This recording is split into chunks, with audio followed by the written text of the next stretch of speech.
इस वीडियो में हम लोग एलर्जी की एक नई दवाई बिलास्टिन के बारे में बात करेंगे। तो बिलास्टिन जो है रिसेंटली एक नई एलर्जी की दवाई उपलब्ध हुई है, जो कि मार्केट में काफ़ी ज़्यादा धीरे धीरे पॉपुलर होती जा रही है।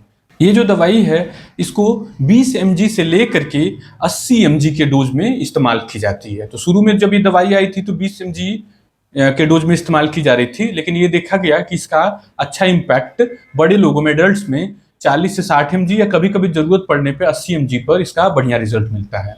ये दवाई दिन में 1 से 2 बार लेनी पड़ती है और ये दवाई काफी ज्यादा कारगर दवाई बन के उभरी है। इस दवाई को एंटीहिस्टामिन जो ग्रुप की दवाइयां उसमें शामिल किया जाता है। उसमें भी जो सेकेंड जनरेशन की एंटीहिस्टामिन की दवाइयां हैं उसमें की जो नई दवाइयां हैं उस लिस्ट में इसको शामिल किया जाता है सेकेंड जनरेशन में।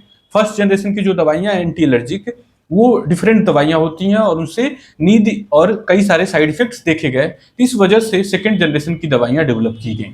तो सेकेंड जनरेशन में भी दवाइयों में कुछ प्रॉब्लम्स महसूस हुई, तो साइंटिस्ट और डॉक्टर्स ने ये नई दवाई बिलास्टिन को डेवलप किया। तो बिलास्टिन जो है, जो आपने सेट्रजिन, लीवोसेट्रजिन, फेक्सोफेनेडिन ये सब दवाइयां जो नाम सुना होगा, तो उसी परिवार की ही दवाई है। जैसे एलिग्रा का नाम सुना होगा, काफी पॉपुलर है, सेट्रजिन से सभी लोग परिचित होते हैं। इसी तरह से डेस्लोरेटिडिन, लोरेटिडिन, तो ये सब दवाई एक ही परिवार के सदस्य हैं, सेकेंड जनरेशन ग्रुप की दवाई है। तो आखिर इस दवाई को डेवलप करने की क्या जरूरत पड़ी? तो जो सेट्रजिन दवाई, आपको पता ही है कि ये आपने अक्सर ही ये सुना होगा कि सेट्रजिन जब मैं खाता हूं तो 10 घंटे, 12 घंटे, 14 घंटे सोते रह जाता हूं। तो जो सेकेंड जनरेशन की दवाइयां जो नई वाली जो डेवलप की गई, वो इसी प्रॉब्लम को ओवरकम करने के लिए डेवलप की गई, क्योंकि नींद काफी मरीजों में, सब में नहीं, कुछ मरीजों में ही काफी ज्यादा प्रॉब्लमेटिक थी। हालांकि जो सेट्रोजिन से नींद आती है वो थोड़े समय के लिए ही होती है, 7 दिन, 10 दिन, 15 दिन में व्यक्ति अडेप्ट हो जाता है और फिर उससे भी नींद खत्म हो जाता है। और जो फर्स्ट जनरेशन जो एंटीहिस्टामिन्स हैं उसमें नींद के साथ मुंह सूखना, इस तरह का भी साइड इफेक्ट देखा जाता था, जिसे एंटीकोलिनर्जिक साइड इफेक्ट बोला जाता है। जैसे आपने नाम सुना होगा एविल का, एविल बहुत ही फेमस है, बहुत पॉपुलर है।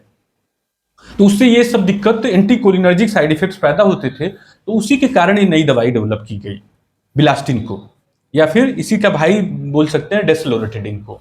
तो बिलास्टिन का हम लोग साइड इफेक्ट के बारे में बात कर लेते हैं। तो बिलास्टिन जो है बहुत सुरक्षित दवाई के तौर पर उभरी है, मतलब बहुत एक्सीलेंट सेफ्टी प्रोफाइल के तौर पर।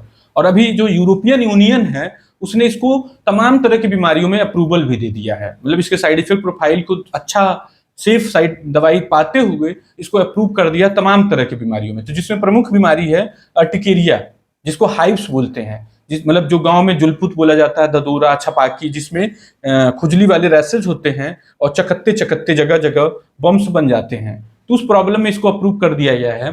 इसी तरह से एलर्जिक राइनाइटिस, जो नाक की सर्दी जुकाम वाली, बार बार छींके आना। इसी तरह एलर्जिक कंजक्टिवाइटिस, आंख लाल हो जाना किसी सीजन में, किसी एलर्जी के रिस्पॉन्स में। तो ये 3 बीमारियों में काफी ज्यादा उपयोग में लाई जा रही है और ये इसका अप्रूवल मिल चुका है। हालांकि अभी यूएसए में अप्रूवल के प्रोसेस में है, मतलब यूएसए में अभी इसको हरी झंडी नहीं मिली है, लेकिन प्रोसेस में, और उम्मीद है कि जल्दी मिल जाएगा। लेकिन अभी के समय में 100 से ज्यादा कंट्रीज में ये दवाई काफी ज्यादा उपयोग में आ गई है और पॉपुलर हो गई है।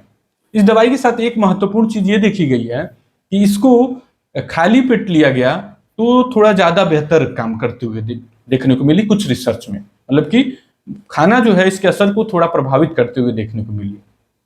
ये दवाई जो है, नींद इसकी वजह से नहीं आता है, क्योंकि ये दवाई जो हमारा मस्तिष्क है वहां पर या तो नहीं जाता है या बहुत ही थोड़ी मात्रा में जाता है, मतलब कि इसका मस्तिष्क पे कोई प्रभाव विशेष नहीं देखा गया। तो इसीलिए नींद पर इसका कोई प्रभाव नहीं है। यहाँ तक कि एक रिसर्च में गाड़ी को चलवा करके भी देखा गया। जैसे ऐसा माना जाता है कि जो एलर्जी वाली दवाइयां होती हैं वो नींद पैदा करती हैं, तो आदमी को खा करके गाड़ी नहीं चलाना चाहिए।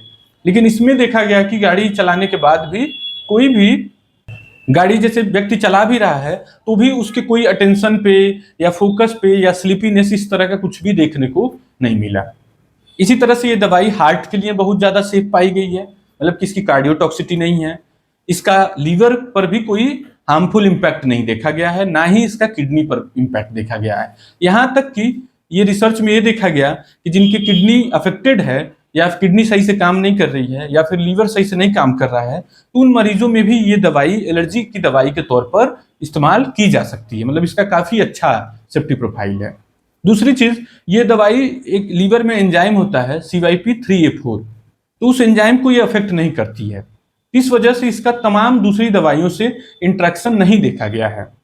केवल एक जगह क्वेश्चन के तौर पे बताया जाता है कि पी ग्लाइकोप्रोटीन जो होती है, यदि कोई दवाई उसको इनहिबिट करता हो तो वो बिलास्टिन के असर को बढ़ा सकता है, इनहिबिट कर सकता है। तो उसमें थोड़ा सा क्वेश्चन के तौर पर बोला जाता है, विशेष करके यदि उस व्यक्ति का किडनी भी खराब हो तो। जैसे एक दवाई होती है साइक्लोस्पोरिन, तो वो बिलास्टिन के लेवल को बढ़ा देती है खून में।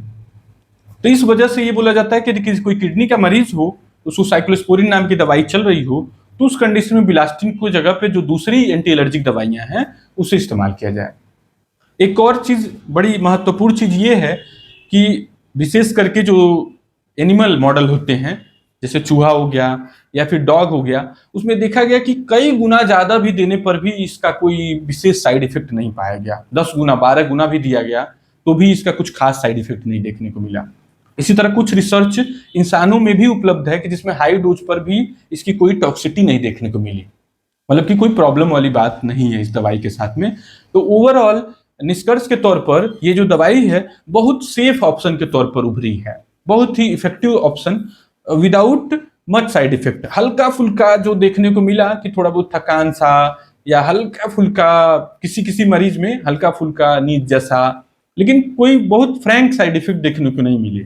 तो एलर्जी के मरीजों में, खुजली के मरीजों में अब ये दवाई धीरे धीरे ऐसा लग रहा है कि सेट्रिजिन या इस तरह की दवाइयों को धीरे धीरे रिप्लेस कर देगी। जैसे जैसे इसका यूज होते जा रहा है तो ये दवाई काफी अच्छी दवाई बन के उभर रही है, कम साइड इफेक्ट के साथ में। कोई मॉनिटरिंग नहीं करनी है इस दवाई में। तो एक समय आएगा कि जब ये सेट्रिजिन के जगह पर ये आसानी से ये दवाई ले लेगी। Thank you.